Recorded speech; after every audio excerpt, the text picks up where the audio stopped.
नमस्कार all of you, कैसे हैं भाई आप सभी लोग। स्वागत करता हूं आपका अभिमत यूट्यूब चैनल पर। मैं Abhishek Sharma, selected as CGDA auditor. और जैसा कि आप सभी लोग जानते हैं, SSC CGL 2021 के मेंस के सेट को हम करा रहे थे। ठीक है, एक ही सेट आया था, उसमें मैंने कल के में 25 क्वेश्चन और एक जो 3 क्वेश्चन रॉन्ग आए थे वो करा दिए थे। आज मैं और क्वेश्चन लेके आ गया हूं सेट 2 के अंदर, तो देखेंगे किस तरीके के क्वेश्चन आए थे। और बहुत बहुत बहुत धन्यवाद आपका, आप लोगों को बहुत अच्छी वीडियो लग रही है जो मैंने पहला सेट कराया था। ठीक है, और एक जो मैंने अपने टाइम टेबल की वीडियो बनाई थी, वो भी टाइम टेबल, और जिस भी बच्चों को टाइम टेबल के रिगार्डिंग वीडियो चाहिए कि टाइम टेबल क्या होना चाहिए तैयारी करने का, तो इसमें मैं पिन कर दूंगा उस वीडियो को। डिस्क्रिप्शन में भी मैं इसको पिन कर दूंगा उस वीडियो को, आप जाके उस वीडियो को भी देख सकते हैं। बहुत लोगों को वो बहुत अच्छी वीडियो लगी है। ठीक है, और पिछला सेट भी बहुत अच्छा सबको लगा है, तो आशा करते हैं आपको ये वाला सेट जो है, सेट 2 जो हम 25 क्वेश्चन करवाने वाले हैं, वो भी आपको बहुत पसंद आएगा। हमारे तरीके आपको पसंद आएंगे। ठीक है, और जैसा कि मैं आपको पहले से भी बताता आ रहा हूं कि मैं भी अब की बार SSC CGL 2022 की तैयारी करूंगा, तो आप मेरे साथ भी तैयारी कर सकते हैं। मेरे टेलीग्राम चैनल से जुड़ जाइए। अभी हमारे टेलीग्राम चैनल का लिंक जो है वो डिस्क्रिप्शन में वीडियो के दिया गया है, आप वहां पर जाके डिस्क्रिप्शन में लिंक देके आप टेलीग्राम चैनल ज्वाइन कर सकते हैं। जल्दी जल्दी जाके ज्वाइन कर दीजिए, क्योंकि सारा मटेरियल हम वहां पर अपलोड करते रहेंगे टाइम टू टाइम। ठीक है, तो बिल्कुल भी देरी ना करते हुए मैं शुरू करता हूँ। क्वेश्चन शुरू करने से पहले मैं आपको बता दूं कि जो जो बच्चे SSC CGL मेंस 2021 दे के आए हैं उनको पता चली गया होगा, और जो बच्चे नए हैं, ठीक है, नए हैं और तैयारी कर रहे हैं SSC CGL 2022 की, तो उनके लिए मैं कहना चाहूंगा कि टेक्स्ट बुक का पास जो है, मॉक का पास जरूर परचेज कर लें।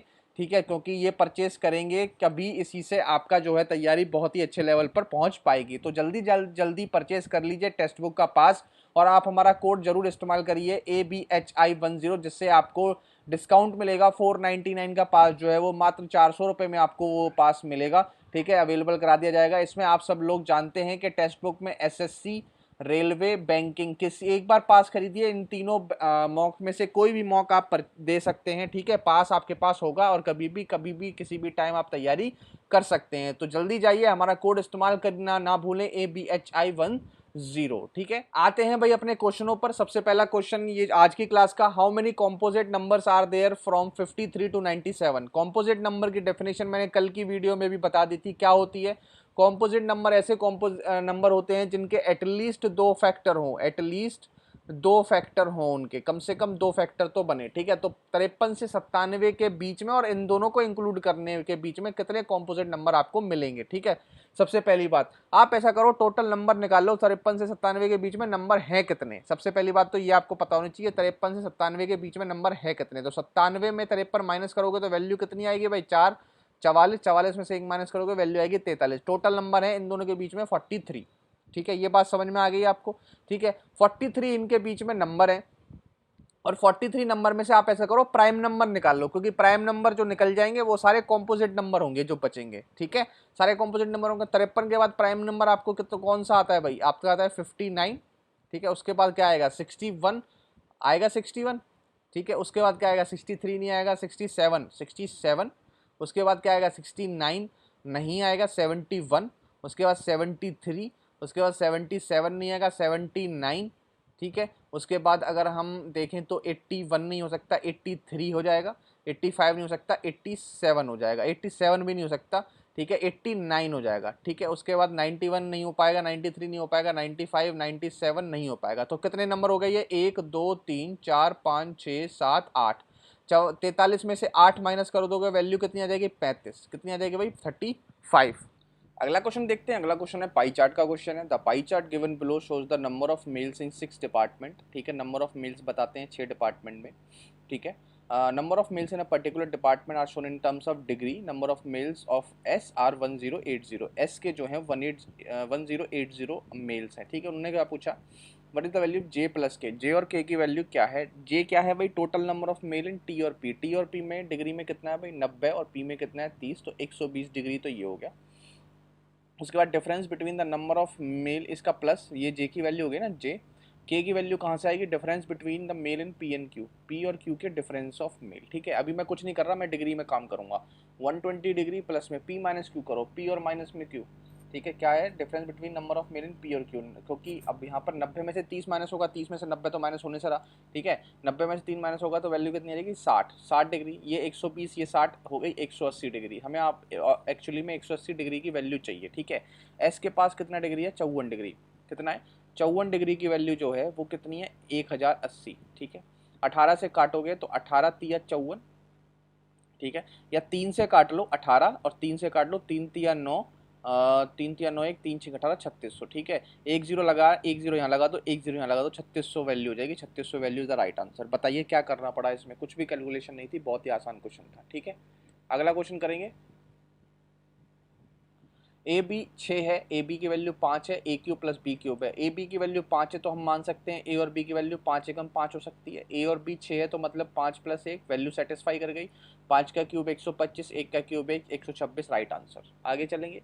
अब बस covered a distance of 162 kilometre, the speed of बस इज 15 मीटर पर second but will the time taken. भाई साहब इससे आसान क्वेश्चन नहीं हो सकता। 162 किलोमीटर की स्पीड है, टाइम पूछा है 15 मीटर पर सेकंड में, ठीक है, तो यहाँ पर हो जाएगा आपका 15 मीटर पर सेकंड, ठीक है। किलोमीटर है, पहले आवर में ही निकाल लो, ठीक है, इसमें मल्टीप्लाई कर दो 18/5 का, ठीक है। अच्छा जी, अब करोगे कैसे निकालोगे, 18 निम्मा 162 और 15 से 15, 5 तिया 15, ठीक है, 3 तिया 9, कितने आ गया भाई 3 hour, 3 hour is the right answer. समझ में आ गया ना क्वेश्चन। 162 था और डिवाइड बाई करना था किससे, 15 मीटर पर सेकंड से, किलोमीटर पर आवर में निकालने के लिए इसको आप मल्टीप्लाई करेंगे कितने से 18/5 से, तो 5 ऊपर चला जाएगा, समझ गए। 5 तिया 15, 18 निम्मा 162, 3 तिया 9, 3 घंटे इज द राइट आंसर, ठीक है।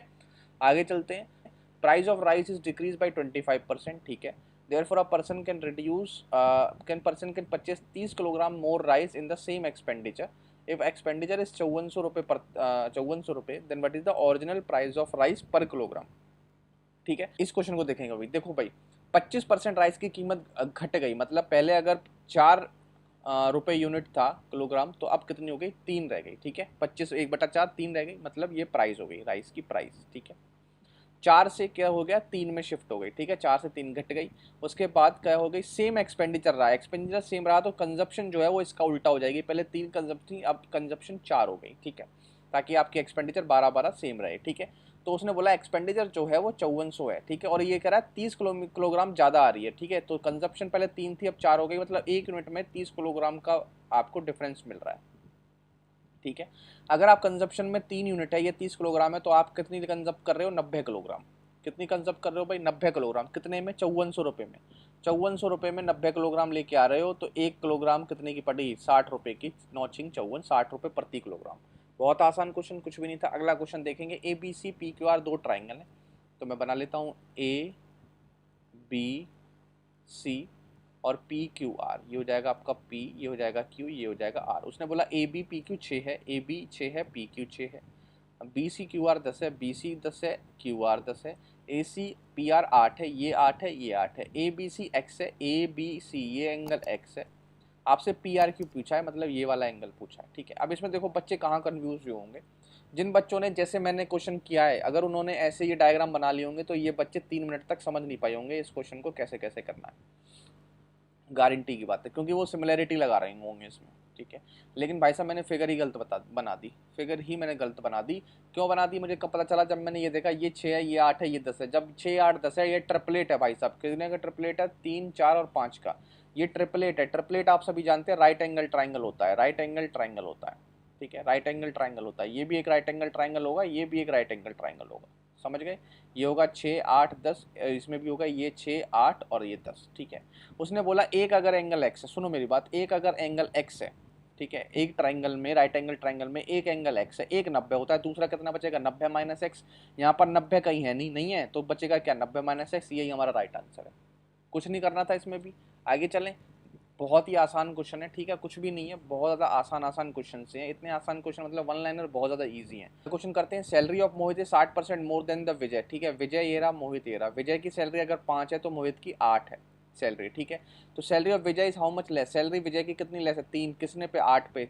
आप सभी जानते हैं 3/8 को लिखते हैं 37.5%, क्योंकि 1/8 होता है 12.5%, तो 37% इज द राइट आंसर। अगर आपको ये चीज़ें नहीं पता तो आप अभी बहुत पीछे, पहले आपको बेसिक करना पड़ेगा, क्योंकि परसेंटेज की क्लास शुरू ही वहीं से होती है, जब आपको 1/2 50% फ्रैक्शन से परसेंट में कन्वर्ट कराना बताता है। 1/3 33 सही 1/3%। अगर आपको नहीं आता तो आप प्लीज़ मेरी प्लेलिस्ट में जाइए, प्लेलिस्ट में जाके मैंने परसेंटेज पढ़ाया हुआ है, ठीक है। करीबन करीबन 50 क्वेश्चन मैंने कराए हैं, सारे इसी तरीके के क्वेश्चन थे, ठीक है। आगे चलेंगे, अगला क्वेश्चन देखेंगे। The selling price of selling price of the article A and B are the same. Selling price जो है ए और बी आर्टिकल का क्या है, सेम है। A is sold at 28% profit और B is sold at 24% loss. Selling price दोनों आर्टिकलों का जोड़ के कितना है, टोटल सेलिंग प्राइस 48,640। बताइए कॉस्ट प्राइस ए और बी का अलग अलग कितना है, ठीक है। एक बात मुझे यहाँ पर समझानी है आपको, 28% है, जैसे आपने यहाँ देखा 28% का प्रॉफिट हुआ है, तो ए की अगर मैं ए की आपको सीपी और एसबी का रेशियो देखूं तो वो क्या होता है, ये देखो। ए का क्या है, 28% का प्रॉफिट है। 28% को ऐसे लिखेंगे, डायरेक्ट मैं डायरेक्ट भी बता देता हूँ, लेकिन मैं पहले आपको बता देता हूँ, अगला मैं डायरेक्ट कर दूंगा। 4 सत्ती 28, 4 25, मतलब 25 की लाए, 25 7 32, 32 की बेच दी। बात समझ गए। बी सोल्ड एट 24% प्रॉफिट, 24 मतलब 4 सिंह 24, 4 25, मतलब ये 25 की लाए, लॉस हुआ 6 का 19 की बेच दी।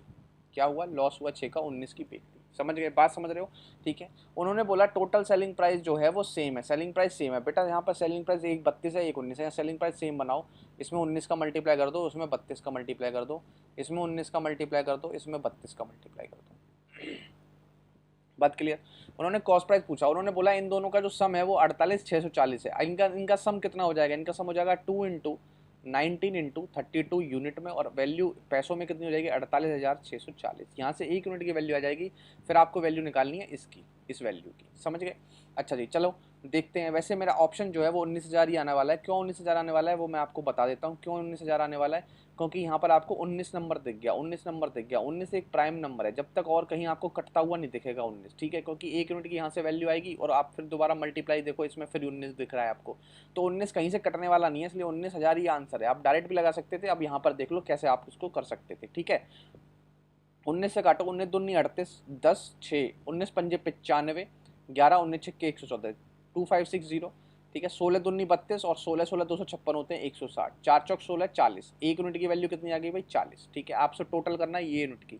25 अगर कॉमन ले लिया तो वैल्यू हो जाएगी, एक जोड़ दो, इसमें कितना हो जाएगा 20, 20 30 कितना हो जाएगा 50, और एक 51, 51 हो गया। 25 इंटू 51, ठीक है। अलग या अलग अलग जोड़ दो ना, अलग अलग जोड़ दो। एक की वैल्यू 40 है तो 25 चौका 100, 19,000। एक की वैल्यू 40, 25 चौका 32,000, 32,000 19,000 राइट आंसर, ठीक है। मैं जोड़ के बता रहा था, ठीक है। समझ गए, आसान क्वेश्चन था, कुछ भी नहीं था ना। अगला आगे चलेंगे, अगला क्वेश्चन करेंगे। A person 1.8 metre tall is 30√3 metre away from a tower. ये एक टावर है भाई साहब, ठीक है। ये पर्सन दूर है कितना, 30√3 मीटर दूर है, ठीक है। और ये टॉल है, कितना टॉल है भाई, ये जो है टॉल है, इतना टॉल मैं मान लेता हूँ 1.8 मीटर टॉल है, ठीक है। Angle of elevation from his eye to the top of the tower. Angle of elevation जो बन रहा है वो बन रहा है 30 डिग्री का, तो ये बन रहा है भाई साहब 30 डिग्री का एंगल ऑफ, ये 1.8 है तो भाई साहब ये भी 1.8 रहेगी जहाँ से ये एंगल बनाएगा, ठीक है। ये डिस्टेंस 30√3 ना, तो ये ऊपर वाली भी 30√3 रहेगी। ये सबको क्लियर होनी बात, ठीक है।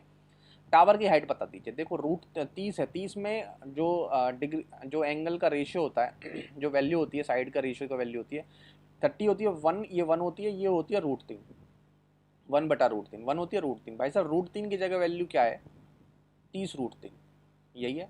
तो एक की वैल्यू कितनी हो गई भाई 30, कितनी हो गई, तो इस पूरे इतनी इसकी वैल्यू कितनी हो गई भाई आपकी 30, ठीक है।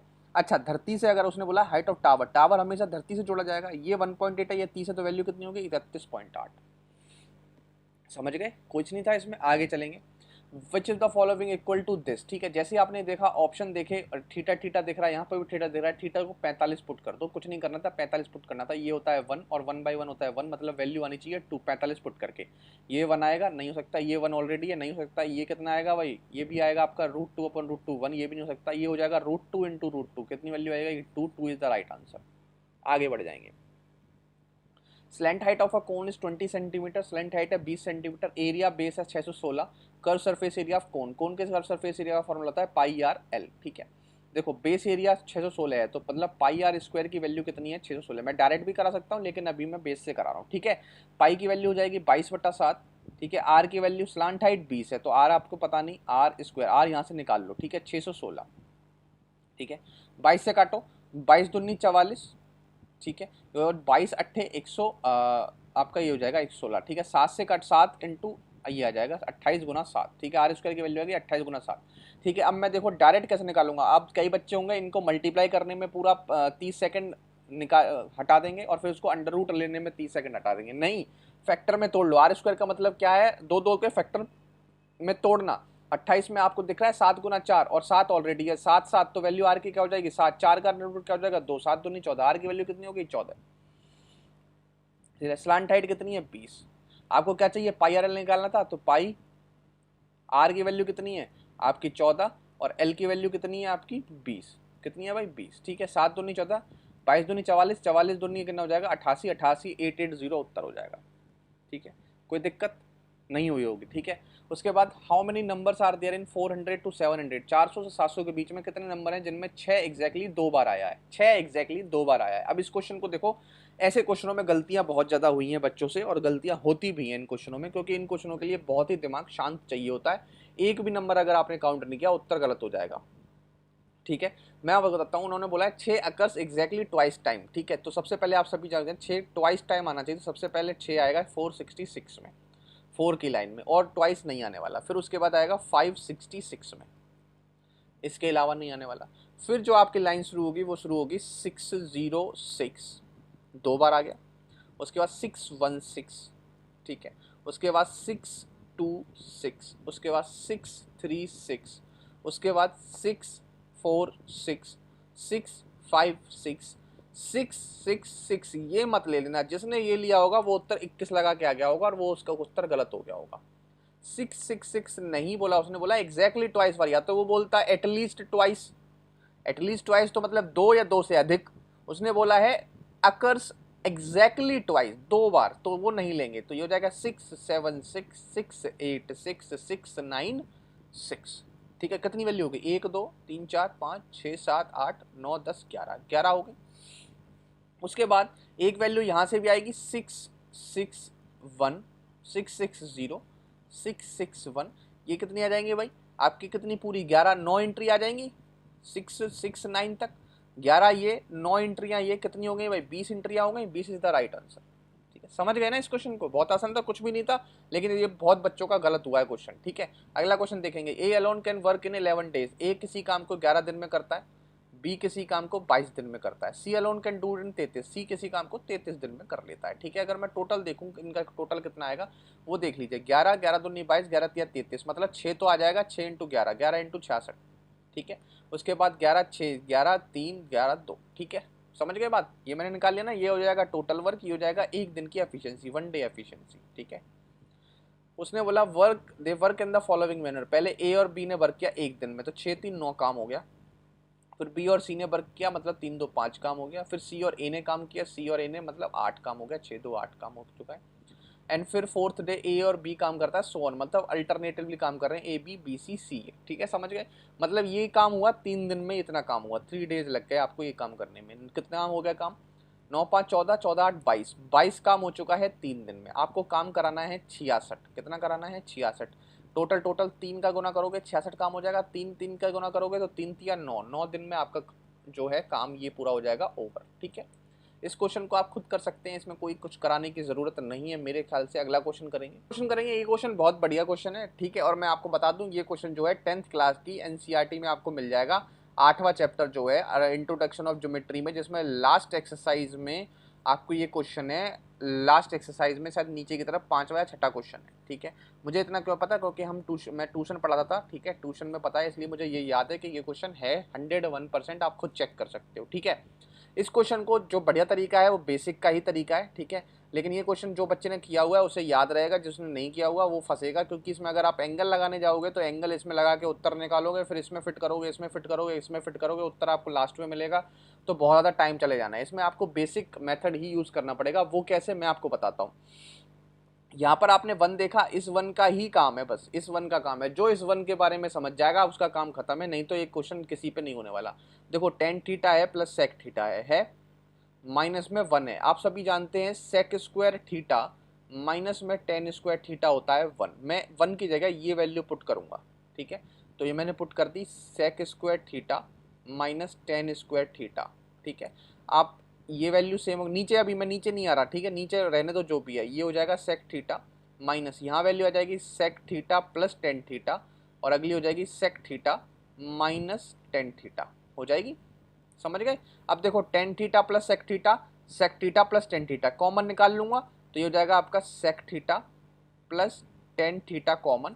यहाँ पर वैल्यू बचेगी क्या 1, यहाँ पर बचेगा माइनस, और ये बचेगा ये वाली वैल्यू, माइनस बाहर है तो इसमें अंदर चेंज हो जाएगा, साइन जो है चेंज हो जाएगा, टेन थीटा हो जाएगा प्लस में। ठीक है, मैं सॉल्व कर चुका हूँ। आपको ये वैल्यू दिख रही है 1 माइनस सेक थीटा प्लस में टेन थीटा। ठीक है, इसके नीचे आप जानते हैं ये वाली वैल्यू चली रही थी, इसके नीचे ये वाली वैल्यू लिखना जरा, ये हो जाएगा tan theta minus sec theta plus में 1। ठीक है, अब देखो प्लस में 1 है प्लस में 1 है, माइनस सेक थीटा है माइनस टेन थीटा, प्लस में टेन थीटा मल्टीप्लाई में है दोनों। ठीक है, तो ये वाली वैल्यू इस वाली वैल्यू से खत्म हो गई। ठीक है, बचा सिर्फ और सिर्फ सेक थीटा प्लस में टेन थीटा। आप सभी जानते हैं सेक थीटा क्या होता है, 1 अपॉन, रेड पेन ले लेता हूँ, 1 अपॉन कॉस थीटा, प्लस में टेन थीटा क्या होता है साइन थीटा अपॉन में कॉस थीटा। बेस सेम है, 1 प्लस साइन थीटा बटे cos theta, 1 plus sine theta बटे कॉस थीटा। बताइए कोई भी दिक्कत, किसी भी तरीके की दिक्कत, इसका तो रिजल्ट ही रट लीजिए। ठीक है, रिजल्ट रट लो, बहुत ज़्यादा बेस्ट है। अगला क्वेश्चन, और बहुत ही बढ़िया क्वेश्चन, जो नंबर सिस्टम के क्वेश्चन थे उनमें से जो बच्चे बता रहे थे अच्छे अच्छे क्वेश्चन आए, उसमें से one of the best question ये है नंबर सिस्टम का। ठीक है, देखेंगे, कुछ नहीं है, बस टर्म है आगे तक चल रही है। ठीक है, बस ध्यान से अकल लगा के काम करना। देखो 99 99 99 99 जुड़ता हुआ चला जा रहा है, कहाँ तक जुड़ रहा है ये हमें नहीं पता, लेकिन हमें ये पता है 11 13 15 ऐसे करके 67 तक जुड़ रहा है, मतलब वैल्यू जो है एपी में बन रही है 11 13 15 67। तो सबसे पहले मुझे नंबर ऑफ टर्म निकालनी पड़ेगी, नंबर ऑफ टर्म्स। ठीक है, ये है 10th क्लास का ही एक्सरसाइज है, 5th अर्थमेटिक प्रोग्रेशन। ठीक है, मैं इसलिए बता रहा हूँ क्योंकि कई मार्केट में टीचर हैं जो अपनी अपनी बुक निकाल के और सोच रहे हैं कि पता नहीं क्या ही निकाल रहे हैं, लेकिन वो सारे अगर आपको बेस थोड़ा क्लियर है तो वो सारी चीज़ें आपको 10th में पढ़ाई गई हैं। ठीक है, इससे अलावा कुछ भी नहीं है अलग। ठीक है, देखो भाई 11 13 15 कॉमन डिफरेंस 2 का है और लास्ट डिजिट है 67। ठीक है, कॉमन डिफरेंस 2 का है, एन टर्म निकालनी है तो ए एन की वैल्यू क्या हो गई, लास्ट टर्म में क्या 67, ए की वैल्यू कितनी है 11 प्लस एन माइनस 1, डी की वैल्यू कितनी है 2, 67 गया वैल्यू 56, 56 में 2 का 28, 28 में 1 जोड़ेगा, एन की वैल्यू आ गई 29। देखो मैंने यहाँ से डायरेक्ट निकाल दिया। अब कई टीचर क्या हैं इसी फॉर्मूले को किस तरीके से बताते हैं कि लास्ट टर्म माइनस में फर्स्ट टर्म अपॉन में कॉमन डिफरेंस और बराबर में n और प्लस में 1 और बराबर में n। बच्चा यहाँ इस फॉर्मूले को देख के ही घबरा जाता है, पता नहीं सर ने कौन सा फॉर्मूला बता दिया, जबकि फॉर्मूला यही था, इसी को उन्होंने एक बार में कंप्लीट करके लिख दिया है और कुछ भी नहीं है। समझ गए ना बात को। ठीक है, n की वैल्यू कितनी आ गई भाई 29, तो ये 99 29 बार जुड़ रहा है तो 29 टाइम 99 को जोड़ दो। ठीक है, जोड़ोगे ऐसे ही करके, फिर है ये प्लस। ठीक है, फिर है ये प्लस, प्लस है, उसके बाद ये 11 13 15 67 इसको भी जोड़ोगे, 11 बटा 99 प्लस 13 बटा 99, ये भी तो बचा हुआ है, ऐसे करके 67 बटा 99। बात क्लियर हो गई। इसका n तो आप निकाल सकते हो 29। अब आपको यहाँ पर फॉर्मूला लगाना है एस एन का, ये 99 कॉमन है ना, इस 99 को भी 1/99 में कॉमन निकाल लो, नीचे से 99 हटा दो। ठीक है, आपको ये भी कंफ्यूजन खत्म हो जाएगी, ये भी हटा दिया हमने। ठीक है, अब आपको अंदर है एस एन निकालना है, क्या निकालना है एस एन निकालना है। ठीक है, n की वैल्यू है 29। तो यहाँ पर ये फॉर्मूला क्या होता है, n बटा 2 मतलब 29 बटा 2 इंटू ए मतलब फर्स्ट टर्म और प्लस में लास्ट टर्म 67।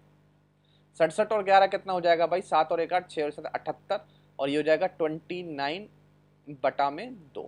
ठीक है, हो जाएगा, समझ गए ना बात। तो ये वैल्यू क्या आ गई, थोड़ा लंबा है, 29 इंटू में 99 प्लस में 1/99 कॉमन।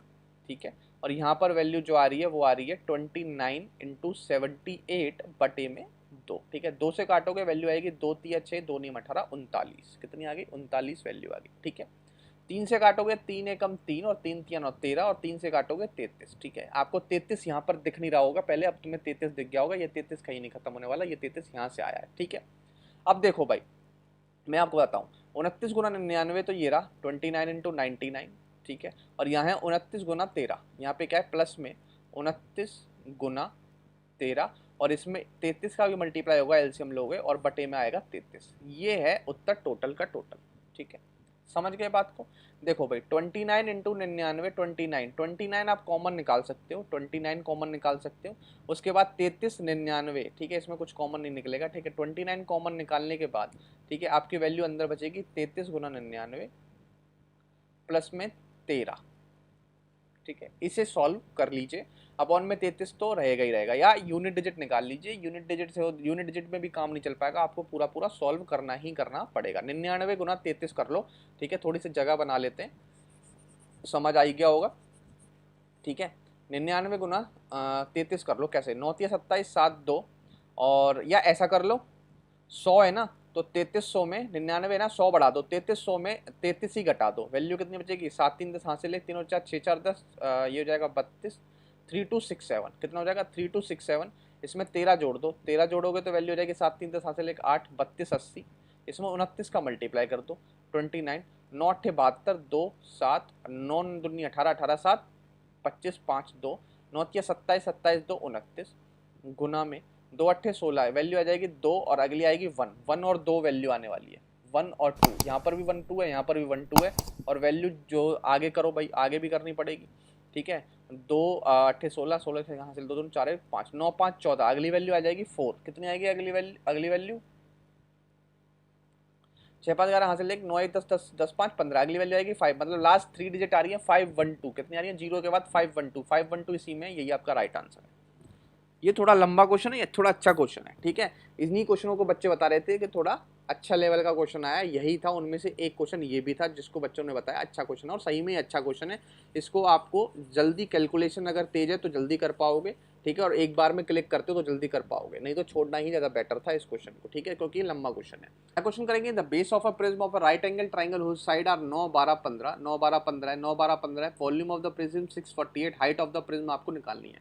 सभी लोग जानते हैं वॉल्यूम ऑफ प्रिज्म का फॉर्मूला होता है बेस इंटू हाइट। बेस जो है वो राइट एंगल ट्राइंगल का, राइट एंगल ट्राइंगल में आप जानते हैं हाफ इंटू 9 गुना 12 करना है, तो 2 छिक्के 12 9 छिंग 54, बेस ही कितना हो जाएगा 54, हाइट हमें पता नहीं, बराबर में वॉल्यूम कितनी है 648, ठीक है।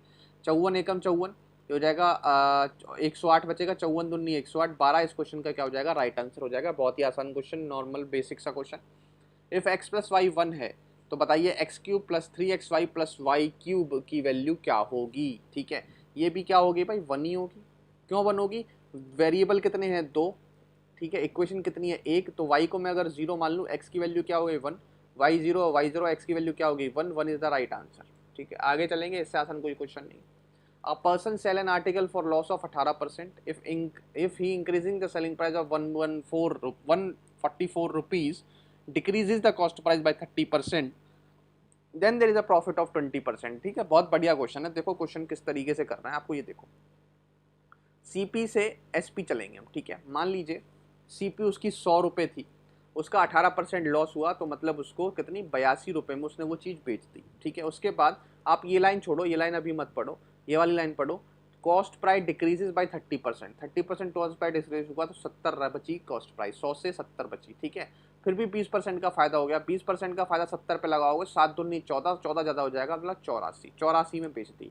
भाई साहब कितने का डिफरेंस आ रहा है 2 रुपये का, 2 यूनिट का डिफरेंस आ रहा है, रुपये का नहीं 2 यूनिट का डिफरेंस आ रहा है। अब ये लाइन काटिए जो मैंने वो पढ़ लो कि 100 रुपये में कितना है 144, 2 यूनिट रुपये में कितना 144, 1 यूनिट की वैल्यू कितनी होगी 72, ठीक है। ओरिजिनल सेलिंग प्राइस कितना है भाई 82, 82 गुना 72 कर दो, उत्तर राइट आंसर आपको आ जाएगा 72, 2 दूनी 4, यूनिट डिजिट 4 होनी चाहिए, 4 आ रही है 4 आ रही है, ये तो पॉसिबल नहीं है।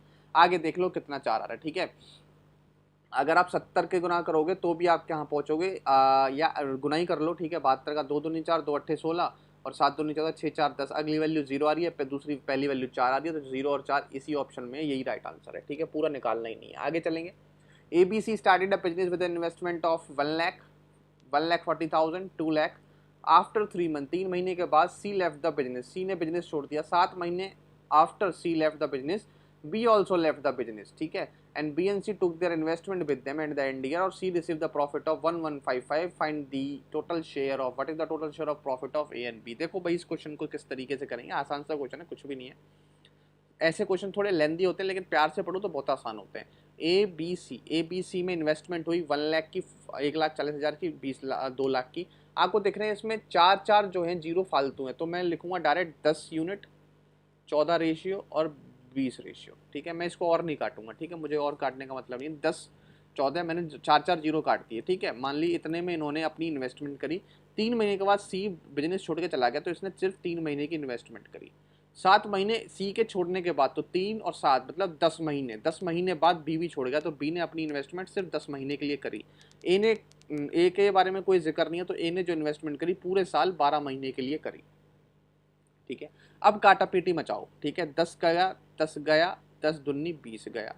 ठीक है, 2 गया, 2 सत्ते 14 और 2 छिक्के 12। वैल्यू क्या बची? 6, इसकी कितनी 7, इसकी वैल्यू कितनी बची? 3। 3 की ही वैल्यू कितनी गिवन है? 1155। 1 यूनिट की वैल्यू कितनी गिवन है? 3 तिया 9, 8 तिया 24, 3 पंजे 15, 385। ए और बी का प्रॉफिट क्या है? 6 7 13। कितना है भाई? 6 7 13। तो 13 का मल्टीप्लाई करना है 385 में। कैसे करोगे? पहले 10 का मल्टीप्लाई कर लो, 0 लगा दो, 3 का मल्टीप्लाई कर दो, उसके बाद 3 का मल्टीप्लाई करो भाई, इसमें 3 का मल्टीप्लाई, 3 पंजे 15, 15 5 से 8 से 24, 25 25 5 के यहाँ से लेके हो जाएगा 1155। ठीक है, 1155 वैल्यू कितनी हो जाएगी भाई? 5 5 5 10 जीरो यहाँ से लेक, 8 1 9 1 10 जीरो यहाँ से लेक, 3 और 4 1 5, 5005 इज द राइट आंसर, 5005। ठीक है, देखा ना मैंने कैसे मल्टीप्लाई किया? 13 में 385 का मल्टीप्लाई करना था। ठीक है, मैंने पहले 10 का मल्टीप्लाई किया 385 में, तो ये लिया 3850। ठीक है, उसके बाद 385 में 3 का मल्टीप्लाई किया। भाई साहब, अभी आपने 1155 को जब 3 से काटा था तो 385 आया था, तो 1155 को 3 से काटा जब 385 आया, 385 में 3 का मल्टीप्लाई करोगे 1155 नहीं आएगा। तो आपको यहाँ पे क्या लिखना था? 1155 लिखना था, बस आपका उत्तर सामने था। ठीक है, कोई कैलकुलेशन हुई इसमें? कोई भी कैलकुलेशन नहीं हुई। अगला क्वेश्चन देखो, विनय और महेश 250 मीटर अपार्ट थे ईच अदर से, मूविंग टूवर्ड्स ईच अदर। ठीक है, स्पीड छप रही, ये स्पीड है 36 की, 36 with the speed of 36 kilometre प्रति घंटे, 54 किलोमीटर प्रति घंटे। कितने टाइम में वो मिल लेंगे? देखो गैप कितने था? 250 मीटर का। ये है किलोमीटर पर आवर में, हमें मीटर पर सेकंड में चेंज करना पड़ेगा, लेकिन टूवर्ड्स ईच अदर आ रहे हैं तो रिलेटिव स्पीड ऐड हो जाएगी। तो 36 में से 54 जोड़ देंगे तो 4, ये हो जाएगा आपका 60, और 60 3 90। कितना हो जाएगा? 90 इंटू 5 इंटू 80, ये हो जाएगा मीटर पर सेकंड। 18 पंजे 90, 55 25 से 25, 10 सेकंड वो दोनों आपस में मिल जाएंगे। बात समझ में आ गई? अगला क्वेश्चन है, अगला क्वेश्चन है, और ये आज की क्लास का लास्ट क्वेश्चन है। ठीक है, बचे हुए क्वेश्चन जो हैं वो हम आगे थर्ड सेट में आपको ले लेंगे, थर्ड सेट में करा देंगे। ठीक है जी, देखेंगे भाई इस क्वेश्चन को। The bar chart given below shown in the discount percentage offered by the shopkeeper on a 7 article. ठीक है, ये डिस्काउंट परसेंटेज बता रहे हैं सारा। Selling price of these article, selling price भी दे दिया गया है इनका। उन्होंने बोला सेलिंग प्राइस जो है मार्क में डिस्काउंट परसेंट माइनस करके है, वो तो आप सभी जानते हो। Sum of mark price of these 7 article, 7 article की मार्क प्राइस क्या होगी? ठीक है, 7 आर्टिकल की सम ऑफ मार्क प्राइस। थोड़ा लंबा है, थोड़ा लेंथी है, लेकिन क्वेश्चन आसान है। ठीक है, क्वेश्चन आसान है। देखो किस तरीके से 420 में बेचा 30% की डिस्काउंट देके, मतलब 420 जो है वो सीपी का 70% है, तो यहाँ से वैल्यू आ गई 420 नहीं 600। ठीक है, ये 600 25% की छूट दी, मतलब 75%। 600 जो है वो 75% की वैल्यू है, हमें चाहिए 100% की वैल्यू। तो 25 दिया 75, 25 चौका 100, 3 दूनी 6, वैल्यू आ गई 800। 816 कितने का वो दिया? 32% का डिस्काउंट दिया, तो मतलब 816 जो है वो आपकी 68% की वैल्यू है। 68%, 100% की हमें वैल्यू निकालनी है। ठीक है, 68 है, 68 है, तो 68 एकम 68, 8 3 11 यहाँ से 6 7 और 1 8 36, 8 चौक 2। ठीक है, ये हो जाएगा 2, मतलब 1200। 816 की जगह वैल्यू कितनी है भाई? 1200। ठीक है, 825 825 45 का डिस्काउंट है। ठीक है, ये भी देखो भाई 825 45 का डिस्काउंट है, तो मतलब ये 55 की वैल्यू है, हमें 100 की वैल्यू चाहिए आपकी। ठीक है, 5 एकम 5 5 एकम 5 5 20, 11 70 70, 11 पंजे 75, दोनों होता है 150, ये वैल्यू हो गई 825 की 1500। ठीक है, यहाँ पर देखो ये था 15%, और बेची कितनी? 425 में 15, 425 बटा ये 85 गुना 100, 17 पंजे 85, 17 दूनी 34, और 17 पंजे 85, 55 25, वैल्यू हो गई 425 की जगह 500। अब 800 वाली वैल्यू 20% का डिस्काउंट दिया है, तो ये हो जाएगी वैल्यू भाई 1/4 200, और 5 200 5 1000 रुपये। ठीक है, ये डायरेक्ट निकाल दिया। 840 में 40% का, तो ये हो जाएगा 840 जो है वो 60% की वैल्यू है, मुझे 100% की वैल्यू चाहिए। तो ये आप जानते हैं भाई, ये हो जाएगा आपका 10 से 10, 6 एकम 6, 2 6 चौक 24, 1400 रुपये। कितना हो जाएगा भाई? 1400। आपको क्या करना है? सबको जोड़ लेना है, जोड़ लो भाई। आप एक बार हटा लेता हूँ। ठीक है, हम निकाल चुके हैं सारा का सारा, एमपी निकाल चुके हैं हम। ठीक है, एमपी निकाल चुके हैं, बस इन्हें ऐड करके हमें वैल्यू बता देनी है। ठीक है, बात समझ गए? ठीक है, ऐड कर लो भाई। 1400 ये हो जाएगा, 1000 ये हो गया। ठीक है, 1400 ये हो गया, 1000 ये हो गया, उसके बाद 500 ये हो गया, 1500 ये हो गया, 1200 ये हो गया, 800 ये हो गया, 800 से 1400 ये हो गया। ठीक है, जोड़ लो, उत्तर बता दो। देखो भाई जोड़ोगे, 2 जीरो खत्म, 5 5 10, 10 2 12, 12 4 16, 4 20, 0 2, 3 4 5 6 7 7,000 आपका क्या हो जाएगा, उत्तर हो जाएगा 7,000। 7,000 इस क्वेश्चन का क्या है, राइट आंसर है। तो ये था हमारा लास्ट क्वेश्चन। आशा करता हूँ आपको सारे के सारे क्वेश्चन अच्छे से समझ में आए होंगे। ठीक है, कोई भी डाउट का आपको कोई भी क्वेश्चन में आ रहा है, आप प्लीज़ हमें पूछ सकते हैं, कमेंट में पूछ सकते हैं। ठीक है, मैं चाहता हूँ कि वीडियो ज़्यादा से ज़्यादा शेयर की जाए, ज़्यादा से ज़्यादा शेयर करिए, चैनल को सब्सक्राइब करिए, क्योंकि आप अगर हमारे साथ तैयारी कर रहे हैं तो आपके चांसेस जो हैं वो अच्छे खासे ब्राइट चांसेस हैं एग्ज़ाम को क्लियर करने के। इतना ही बोल सकता हूँ। सारी चीज़ें आपको टाइम टू टाइम देते रहेंगे। टाइम टेबल की वीडियो हमने बना दी है, जल्दी ही हम आपके बुक्स की वीडियो बनाने वाले हैं। ठीक है, 2-3 बुक्स हैं जो नई आई हैं, मुझे उन पर काम चल रहा है। उन बुकों पर मैं बताऊंगा कि वो बुक आपको लेनी है कि नहीं लेनी है। जल्दी ही बुक की रिलेटेड भी वीडियो आएगी। तब तक के लिए आप इन क्वेश्चनों को देखें, मेरा तरीका देखें, मुझे समझने की कोशिश करें। ठीक है, और जल्दी से जल्दी आपको सारी चीज़ें आपको यहाँ प्रोवाइड कराते रहेंगे। हम भी साथ में तैयारी करेंगे, आपके साथ भी तैयारी करते रहेंगे। कौन सा मॉक आपको देना है, कब मॉक देना है, कब नहीं देना है, कौन से बुक से तैयारी करनी है, ये सारी चीज़ें आपको क्लियर करते रहेंगे। आप कृपया करके हमारी वीडियो देखते रहिए, शेयर करते रहिए, लाइक करते रहिए और बेल आइकन जरूर प्रेस कर दें, सब्सक्राइब का बटन दबाकर। चलिए आज के लिए इतना ही, मिलते हैं आपसे अगली वीडियो में। तब तक के लिए thank you, have a nice day and जय हिंद।